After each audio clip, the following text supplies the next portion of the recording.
ساری زندگی ہمارے نبی عید قربان پر دو قربانیاں کرتے تھے، دو چھترے، ایک اپنی طرف سے کرتے تھے اور ایک امت کی طرف سے کرتے تھے، ساری دو۔ لیکن جب آپ نے حج کیا تو آپ نے کتنی قربانیاں فرمائیں؟ آپ کی عمر مبارک 63 سال تھی،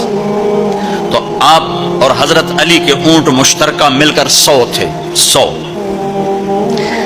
تو وہ 100 اونٹ میں سے آپ نے 63 اونٹ الگ کروا لیا، ہر سال کا ایک اونٹ، اور ایک اونٹ میں 7 قربانیاں ہوتی ہیں، ایک میں 7 ہوتی ہیں۔ پھر ان میں سے 5 کو الگ کیا، 5 میں سے ایک کو سامنے لایا گیا اور اس کو کھڑا کر کے آپ نے ذبح کیا، کھڑا کر اس کے یہاں یوں برچھا مارا یوں۔ تو یہاں تو جانور ہو، بکرا ہو، اونٹ ہو، جب اس کو برچھا لگتا ہے تو وہ شور مچاتا ہے، کرتا ہے، لیکن جب وہ اس اونٹ کو لگا نبی کے ہاتھ سے برچھا تو اس کی خوشی سے ہائے نکلی، اور پیچھے جو اونٹ کھڑے تھے ان میں جنگ شروع ہو گئی۔ ہر اونٹ رسی توڑ کے آگے بڑھ کے ذبح ہونے کی کوشش کر رہا تھا کہ کہیں میں پیچھے نہ رہ جاؤں، میں پہلے ذبح ہو جاؤں، میں پہلے ذبح۔ نہ شود نصیب دشمن کہ شود ہلاکت غد، سر دوستاں سلامت کے تو خنجر آزمائی، ہم آہوں آنے سہرا سر خود نہاد برکف، با امید آن کے روزے با شکار خواہی آمد، کہ آج سارے جنگل کے ہرنوں کو انتظار ہے کہ آج ہمارا محبوب شکار کرنے آ رہا ہے۔ تو ہر ہرن گردن چکا کے کھڑا ہے کہ میں ذبح ہو جاؤں، میں ذبح ہو جاؤں، میں ذبح ہو جاؤں۔ تو یہ شعر میرے نبی پہ فٹ آتا ہے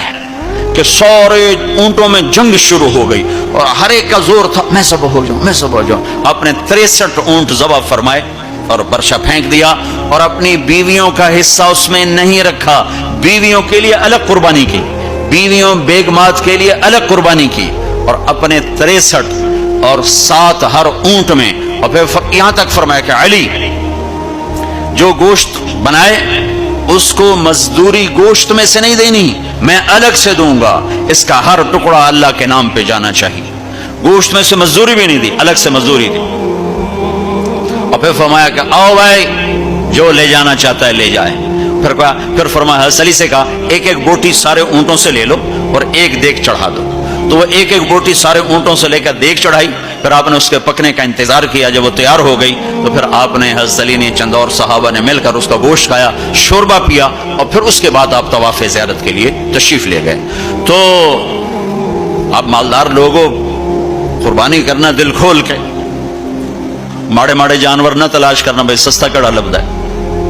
اللہ کے نام پہ لگانا، جھگی پھونک تماشا ویک ہماری پنجابی کی مثال ہے، لگا تو صحیح پھر دیکھ آتا کیسے ہے واپس۔